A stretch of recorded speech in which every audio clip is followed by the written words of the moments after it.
Hey guys, I'm Nod Lammers of Invoked 101, and today I'm doing a deck profile on my updated Mekk-Knight Invoked deck. This is probably going to be the final version of this deck that I do for a while, at least, like for the channel. I know I've been kind of uploading this deck a lot, but this is the final version. We finally have Alistair, the Invoker of Madness. He used to be Meltdown Invoker. So yeah, I just wanted to kind of show off all the Invoke stuff I had going on, which is like the 4 tokens for Scapegoat, the Mekk-Knight Field Center from last year's Yu-Gi-Oh! Day. But yeah, I have a side deck, I have a changed extra deck, a little, I think the main deck might have been altered a little bit.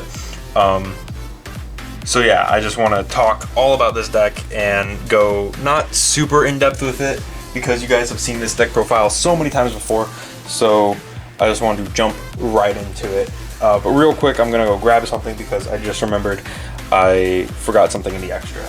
Alright, so as per usual, let's zoom in on the main deck and talk about the monster lineup first. So let's zoom bit in. Just that, just a little bit. There we go. Okay. So talking about the monster lineup is like doing a broken record. We have 3 Alistair the Invoker, this time in Secret Rare because he got a rarity bump in Shadows of Valhalla, and I happened to pick up 3. Very nice card. I love this look. I love this version. I think it's pretty dope. I actually used to make Secret Rare Alistairs. If you remember the old video from 100 subs, I gave away a Secret Rare Alistair. But yeah, so just one of the main cards of the deck. Play 3 because you need to. That's it for the Invoked main deck stuff, at least the Invoked main deck monsters. 3 of the best Mekk-Knight, which is purple. Purple's just too dope not to play. He's a searcher, so you always gotta play 3 of the searcher. Our other searcher is 3 blue. Once again, playing him because he's a searcher and because he has the 2500 defense. He actually is a pretty decent combo piece too, being able to special summon him, search 2, and then start linking off with him and Alistair is pretty nice. And then 2 Move Man. Move Man becomes a little bit better with one of the cards in the extra deck, and I'll talk about it when I get there. But for now, let's talk about the one of Mekk-Knights that we run.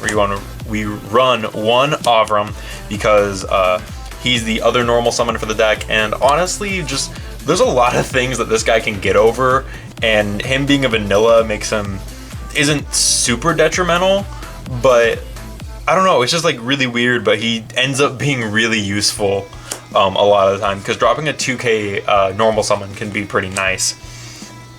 1 Red Moon to pop stuff. You guys have seen in some of my duels that I use this guy all the time. I think Red Moon is really good.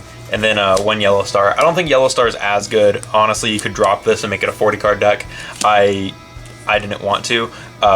I think I might at some point in the future just because like Avram is kind of supposed to replace him, so who knows. And that's it for the Mekk-Knight stuff, for the Mekk-Knight monsters. I like these ratios, except for maybe the Yellow Star. I might end up taking him out just because as I've played down at my locals, I find that he's more unneeded than he is anything else. For our hand traps, because we gotta play them, I'm playing 3 Ash Blossom, just because it's one of the best ones of the format. It's one of the best ones ever. Stopping searching is insane. I'm playing 3 Ghost Ogre. If you guys are trying to like fit this more to the format, mine's kind of like more of like a universal kind of whatever. You can play Droll over this if you really want to. Like if I had to pick one to take out, I think it'd be Ogre because she's just not as good this format. And then lastly, we have 3 Effect Veiler. I think Effect Veiler is still one of the best hand traps just out there. Veiler is insane. It is susceptible to Called by the Grave, but that's kind of the thing. It's like if you aren't playing hand traps, you're playing Called by the Grave, and if you're not playing Called by the Grave, it means you're playing the hand traps. So that's just kind of like the thing you play. But yeah, you could cut one of these play sets if you want to run, like you could cut Veilers if you want to run 3 Impermanents. You could cut Ogres if you want to run Drolls, whatever. But yeah, that's it for the main deck monsters. Moving into the spells, because this is an Invoked deck, so we don't play no traps. I am playing 3 Invocation, and this is another card that was reprinted in Shadows of Valhalla. I'm still using my Fusion Enforcer Secret Rares because I don't need to rarity downgrade for an expensive super rare. But yeah, I like, you play 3 because of Pot of Desires in the deck. You never want to ban it. You like with 2 Pot of Desires, I've always ended up banishing at least one of these. So playing 3 is fine. We used to play 2 back with Invoked One Witch, but the 3rd one is definitely necessary now. Moving into more of our Invoked engine, we have 2 Magical Meltdown. This was also reprinted in Shadows of Valhalla, so if you didn't get it out of Fusion Forces, you can get it now. Again, as a super rare. This protects your fusion summons from being responded to or negated, and it also searches Alistair when it's activated. So it's a very nice card to have in the deck. And some people will be like, oh, well, you should play 3. The reason we're not playing 3 is because you can't put it in your back row face down. You have to put it goes in your field spell zone. So it doesn't help you advance the Mekk-Knight strategy part of the deck. It's just, I don't know. I like playing 2. I think 2 is the proper number. Unlike the other card that we run that ties to it and finishes out the Invoked engine, which is 3 Terraforming, and I'll kind of move that up. Terraforming is a card that you can put in the back row, so you can set it and make use out of it. That way you can discard it for a Nightmare effect, you can discard it to negate a spell with Mekka. I feel that this has, just the fact that it goes in the back row face down gives it more use like instantly in the deck than this. Because this can't go in the back row, it's like, what do you do with the 3rd one? Oh, well, you just discard it. With this, it's like, oh, well, you can set it and then keep popping off. So, and you get Alistair enough, so just having the 2 is fine. I would rather see Terraforming in my opening hand than this, because then at least I can like try to bait the Ash. And that closes out the Invoked engine stuff, and we'll move into, I'm supposed to be playing Book of the Law. I don't have Book of the Law in here. Find a card to take out and put in Book of the Law if you really want to. I'm playing 2 World Legacy Memory. 2 World Legacy Memory is very nice. It's searchable off of the Mekk-Knight Link monster, the new Link 2 that they got. And it summons a Mekk-Knight, but it locks you into Mekk-Knights for the rest of the turn. It summons it in defense, and then it pops it back to your hand at the end of the turn. So I've used this to like grab purples, or to like summon purples, and then purple will special summon like a blue or Avram, or like search those, and then like you'll summon that and then get purple on next turn. So that's usually what you're using this for if you set it. If you just have it in your hand, usually you're activating this last. It's a nice little extender card, and playing 2 is definitely nice. I think 3 might get a little bricky if it's in something that isn't like a pure Mekk-Knight build. I'm playing 2 Pot of Desire. Pot of Desire is just a draw 2. It's okay. There's no reason to play 3. 3 would brick you more because then you have a higher chance of opening both. I rarely open both of these, and there's like, I think I've said this in other videos, but there's no better feeling than when you play 2 Pot of Desires and you banish one of the Pot of Desires off of the first one. It's just, it's nice. So this is a card I've considered cutting, and this is a 2 Instant Fusion. Instant Fusion is one of those cards where it's kind of good, but it's also like kind of iffy. So it's not because we can't search it, but it's because that the monster that it summons isn't exactly super great right now, and also then it'd free up some spots in the extra deck. So it only takes up 1 spot in the extra in this build, but this could be Book of the Law and like something else. Maybe like a Dark Hole, maybe something else. I don't know. I don't know exactly, because I guess a 3rd Scapegoat maybe. But yeah, I guess we'll find out after the ban list, because I'll probably do this and then another version post ban list. Even though I would like this to be the final version. But yeah, Instant Fusion is okay. It's okay in the deck. I'm playing 2 Scapegoat. I'm playing 2. There's no reason to play 3 for me right now. Scapegoat's fine at 2. I like it. It makes Beauregard for my extra. I don't have Borreload yet. I'm waiting for the Megatons to come out, and then I'll put Borreload into my extra. So right now I'm just playing Beauregard. But I like Scapegoat. I think it's a good, nice little staple card. Honestly, I don't think it should be hit to 1. I think semi-limiting it is fine. It's a card that everyone has access to right now, so there's no reason to hit it. 1 copy of Regeki for a board wipe, and 1 copy of Monster Reborn.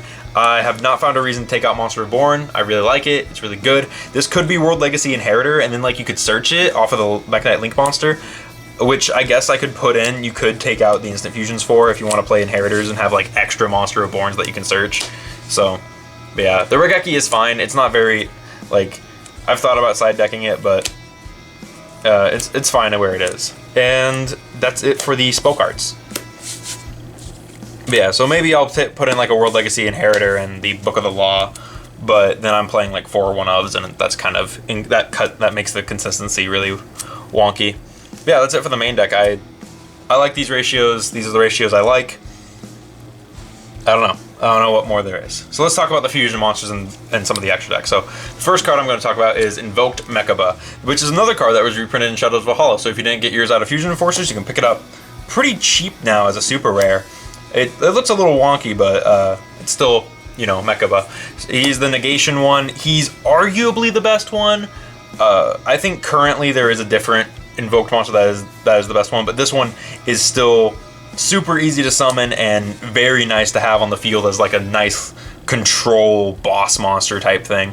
Although all the invoked fusion monsters, aside from like the earth one and the dark one, kind of have like boss monstery type stuff. I guess the wind one isn't. Yeah, so I guess only 3 of them, three or 4 of them. Anyway, whatever. That's off topic. But yeah, I like 2 Mekk-Knight because it doesn't chew up too much of the extra deck. I have thought about bumping him to 3, but I honestly don't know what I'd drop for it. I'm playing 2 Purgatrio, which is the fire one. I think the fire one, I personally have always thought the fire one is the best one. Purgatrio just attacks a lot. He attacks everything on the field once each. He does pierce damage. He gains 200 per card your opponent controls. I think he's honestly the best one. Even though Mekk-Knight has like pro tag stats, I still think Purgatrio is the best one. Although he does have like secondary boss monster stats with a 23-2000. So, but yeah, so I'm playing 2 each of those. And then I'm running a card that I believe is going to be very important moving forward, and that's Invoked Cockcheus. Now, the reason I think this card is going to be super important moving forward with the meta is that Arborea, Crusadia Arborea, is a water monster, and it protects monsters from battle. So if you take their Crusadia Arborea out of their graveyard to make this with Invocation, they can't protect their Crusadia monster from battle. So, and also this can't die by card effect or and can't be targeted by card effect. I think it's just one of the better Invoked Fusion monsters, and it gives you a bit of an edge against the Crusadia deck because it takes out their resource from the graveyard. So Invoked Cockcheus. This and Purgatrio weren't reprinted in the set, and I think in Shadows of Valhalla, and I think Purgatrio got bought out, so he might be a little bit expensive. I'm running 1 Invoked Elysium just as like an optional little card. You don't have to play this. I like it in the deck. You could honestly put in like Ragin or something like that, which this used to be. I've only made this like twice at my locals, so, and it's good. It's definitely good, and it did win me the game. So if you do make this, you probably are gonna win. But I guess I shouldn't say that. But I did win using this card both times I used it because it just board wiped my opponent, and then I was able to swing for game with like a Mekk-Knight or 2. So I like playing it. It's a decent little like just tech choice. It's really up to you. And for the last fusion monster I'm running is my instant fusion target, which is Thousand Eyes Restrict. And this guy's kind of cool. He's not the greatest, but he's okay. And basically what you do is you use instant fusion to summon this guy. You take one of their monsters and then turn him into Link Kribo. And that's it for the Xyz monster. That's it for the fusion monsters. Oh my god, everything but fusion. And now we can talk about the Link monsters. So the first one I'm running is Link Spider. This is for Scapegoat. Link Kribo. This is for Scapegoat. And I learned the hard way today because I lost because I did it. I put Link Kribo above Link Spider, which is a no-no. Link Spider always goes on top. I messed up and it ended up losing. I lost a game, but I didn't lose the match because of it, so, which is fine. And then I'm running 2 Nightmares. I'm running Nightmare Phoenix because I believe Nightmare Phoenix is a lot better than Blue Sky, not Blue Sky, is a lot better than Yellow Star because it hits field spells, and that's the only reason I think it's better. It's okay. I like running it. I like having it. And then the next one is Nightmare Cerberus. Now this wasn't in my extra deck for a little while. I ended up taking it out while I was at my locals. But like once I got home and I looked at it and I was like, you know what? I think I need to put Cerberus back in. So I ended up putting Cerberus back in, and I don't think I'm gonna regret it because it gives me another link 2 to make to go into Beauregard. So you will end up sacking. So these are both for summoning Borreload, and one of these is gonna end up becoming Borreload, and it's probably Cerberus as well. So yeah, and that's just it for like the kind of wonky ones. And next we'll talk about, of course, the brand new one, Alistair the Invoker of Madness.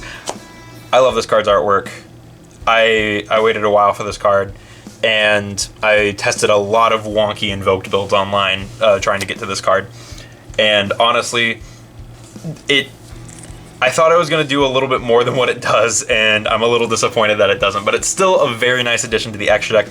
Being able to just take literally almost any 2 monsters, like if you have like anything that isn't Ghost Ogre or 2 Mekk-Knights, like you just... he's good. He's very good. I like him. He fetches Invocation, and he's easy to make, and he has an okay attack stat. He puts Alistair in the graveyard, which is also nice. He's a good card. I do wish that you could discard Alistair and buff him though, which is something that I do wish. To pair with this guy, we have Mekk-Knight of the Morning Star, who is, unlike this one, you have to pull as a secret rare, which hurts me inside a lot. Mekk-Knight Morning Star is very similar to Alistair the Invoker of Madness. When he's link summoned, you get to fetch you can discard and fetch a World Legacy card, which is going to be the World Legacy Memory. Now, he has another effect that's going to be very important moving forward as well, much like how Cockchus has a very important effect moving forward in the Crusadia matchup as well. So what his effect is that while he is on the field, Mekk-Knights you control, like if a Mekk-Knight battles a monster in a different column, you don't take any damage from those battles, and you also, the Mekk-Knight doesn't die from those battles. So using him and Indigo Eclipse, you can basically dodge everything, and since he's like up in one side and the Crusadia Link monster's on the other side, nothing can really touch your stuff as long as you don't stick them right in front of the Crusadia thing. So yeah, I think he's pretty good. These guys effectively serve the same purpose. These are, like, I remember when he was revealed first, and then we saw this guy, and I was like, oh, it's just another of this. They have almost the same exact summoning conditions, and I've summoned both of them the exact same way as you summon each other, so they're the same card. Change my mind. I'm also running one of the big Mekk-Knight. Using this, like if you turn him into this and then you summon this back, he becomes like almost unkillable if he's in a different spot. So, because he can't be targeted or destroyed by card effects, and he can't die in battle, he becomes a little nutty. But yeah, I like him. I like running him. This makes getting him out a lot easier, and he is just a touch bit better than this guy. So, just a touch. And the last card in my extra deck is Beauregard Dragon. This could be Borrelsword. This is going to be Borreload once I get one out of the Megatins. So there's that. I like him a little bit right now because my girlfriend, she plays the Wind Witches, and this turns her Crystal Wing into defense position, so I can kill it in battle. And there's a dude down at Locals who is now playing the Wind Witches, so he turns the Crystal Wing to defense position, so I can run over that as well. So it's just like, right now it's just up to preference of that's the reason I'm running it. And I've only made him like twice, so yeah. I used to run Saryuja, and it kind of hurts me that I had to take out Saryuja Skulljet because I really like that card. But yeah, that's it for the extra deck. So now let's talk about the side real quick. The side actually has changed quite a bit. So for monsters, I'm running 2 Iron Dragon Timaton. Timaton is like a Mekk-Knight that you can summon on your opponent's turn if 3 cards on the exact same column. And again, this is another card I'm running 2 of because of the Crusadia matchup. So in both the Crusadia matchups, there were points where the Crusadia player put 3 cards all in one column, and you could just special summon this. I unfortunately didn't have it, but you know what? That's just luck of the draw. So that's what this is for. So he basically bombs one side of the extra Monster Zone slots and then makes them unusable. On top of that, he's a 200 body, so he's a very nice card to have in the side deck. I like having him. I think he's neat. And then I play 3 Firecracker. Firecracker is a little bit degenerate, but you know what? With the new end of time rules, if they call out there's 5 minutes left in the match and we just got done with game 2 or just got done with game 1, I'm putting Firecrackers in. I'm winning in time. That's essentially what this is for. And then for the last of the monsters, I'm running 2 Kaijus. Now, honestly, there is a card, like, this could be a 3rd Kaiju. I put this in here, and I'll talk about that, because I said something in a different video. But yeah, I play 2 Kaijus. Gam and Dogren. For my 1 spell card, I play Interrupted Kaiju Slumber, just to pair with the Kaijus. And the reason that the Kaijus are in here is they've always been good. I don't think Kaijus are never not going to be good. And then until everything says cannot be tributed. But also because Crusadia does play, they main deck the Kaiju, so having some in your own deck helps. I'm running, for the traps, I'm running Infinite Impermanence. I know I said I was never going to put this in here, but I was playing at my locals and I needed, and my side deck for this deck was in Cyber Dragons and this was in the Cyber Dragon side deck, so I just ended up grabbing it and putting it in there for the day, and I don't know, it stuck. I'm playing 3 Lost Wind because Lost Wind is really good. I still like Lost Wind. I've liked it since it was like revealed. And something really cool is, so once you side this in, if your opponent activates a trap card while you have Mekaba, you can discard this, and then if they summon from the extra deck, you can set it back from the graveyard. It doesn't have to be previously activated. But yeah, it turns 3 trap cards. It's like almost instead of, it takes siding 3 cards and turns it into effectively siding 6 of the same card, which I think is I've always liked that about Lost Wind. And then for the last trap I'm running 3 Mind Crush. This is for Gokis. I've never got it against Gokis, which is unfortunate. So, but that's just me. Again, this game does have a little bit of luck to it. So, yeah. But that is it. That is my updated, slightly different post Shadows of Valhalla Invoked Mekk-Knight deck. I love this deck. I think this deck is super fun. It's actually like performing more consistent than my Cyber Dragon deck down at locals. Like this deck has gone, like every time I've played this deck down there lately, it's gone 3-1, so I think I like playing this just a tad bit better. But yeah, tell me what you guys think in the comments below. Tell me how I can make this deck any better, and I will see you guys in the next video.